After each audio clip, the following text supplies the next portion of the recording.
Everyone, so you're thinking, gun's pointing in the wrong way. What's going on? What's he doing today? Has he finally lost his crumpet? Well, no, today, guys, we're going old school.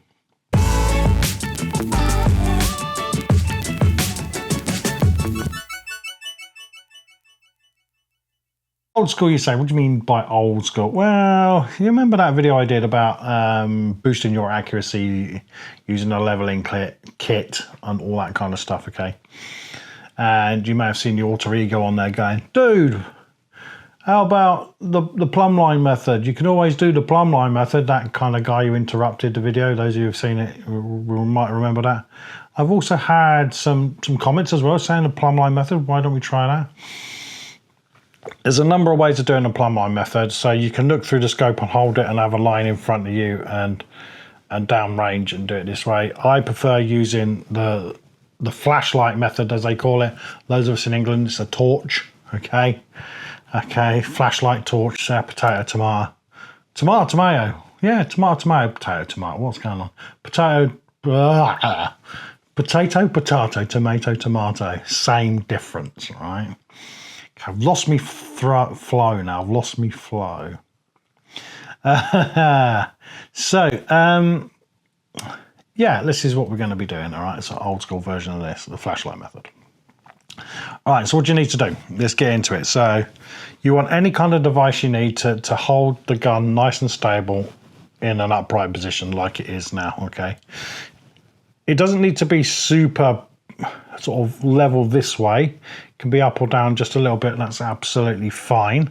All right, so I've got a nice rear rest bag here. I've got my porter aim, which has got a strap on it, holding the gun over there as well. You want to see a video on that, look up there. And everything's nice and level. And I've actually got two bubbles, one on the action, one on the top there.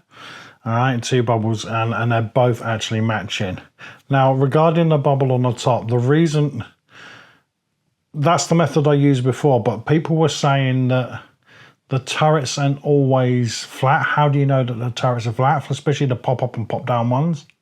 And they might be smaller, it might not be able to hold the bubble, it might be domed as well, also might not be able to hold the bubble. So how do you know that the scope is flat? Ideally what you want is one of those bubbles actually attaches to your scope rings.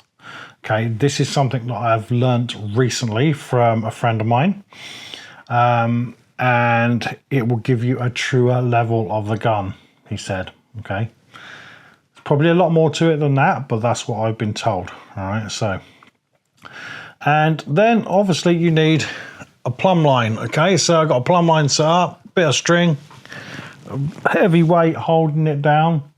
There's a bit, I don't know, when I get close to it and make wind, it moves, so you can tell it's going to be vertical, right? So that's what we need. And then you need the torch, or for the UK guys, and flashlight. All right, so let me quickly talk you through what we're going to do. I'm going to turn all the lights out so you can see what comes up on the wall there next to the bird photo.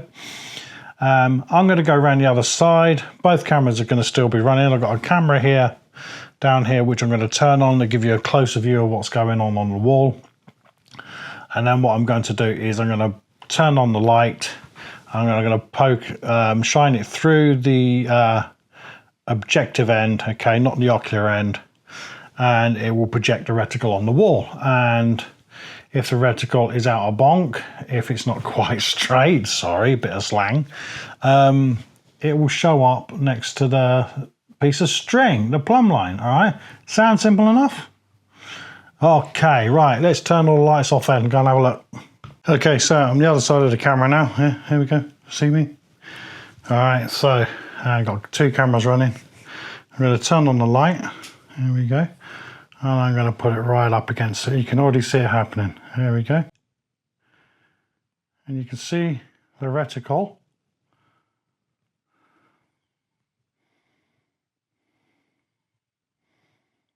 And you can see the plumb line. Let's try and get that a bit better for you. There you go. You see the plumb line moving around, so it's not very helpful. Probably a bit breezy in here. Whoopsie. That's better, isn't it? But that's not far off. I know the plumb line's moving around a little bit. But for me,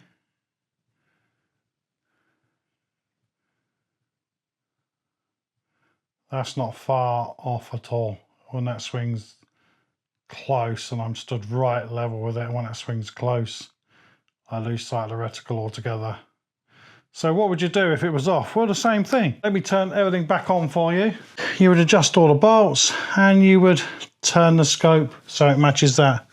Gravity's not going to lie for you, all right? So there you go, guys. That's the plumb bob version of leviting your scope reticle. Stay safe, shoot safe.